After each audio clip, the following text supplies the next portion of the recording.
খুলনা প্রকৌশল ও প্রযুক্তি বিশ্ববিদ্যালয় কুয়েটে মুখোমুখি অবস্থানে শিক্ষক আর শিক্ষার্থীরা। এদিকে উপাচার্য মোহাম্মদ মাসুদের পদত্যাগের এক দফা দাবিতে বিক্ষোভ মিছিল করেছেন আন্দোলনরত শিক্ষার্থীরা।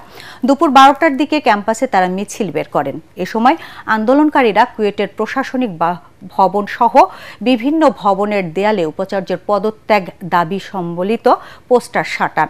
অপরদিকে শিক্ষক ও কর্মকর্তারা আইন অমান্যকারী কতিপয় শিক্ষার্থীর ভিসিকে হয়রানি ও ঘোষিত এক দফার বিরুদ্ধে মানববন্ধন ও প্রতিবাদ কর্মসূচি ঘোষণা করেছেন।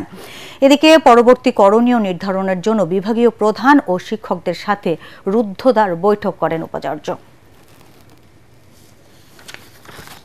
আমাদের কুয়েটকে সেই আগের অবস্থায় ফিরিয়ে নিতে চাই, যেখানে সবাই আমরা আমাদের স্বাভাবিক শিক্ষা কার্যক্রম চালু করবো ইনশাআল্লাহ। আমাদের এই ভিসি পদত্যাগ না হওয়া পর্যন্ত আমরা আমাদের মাঠ ছাড়বো না।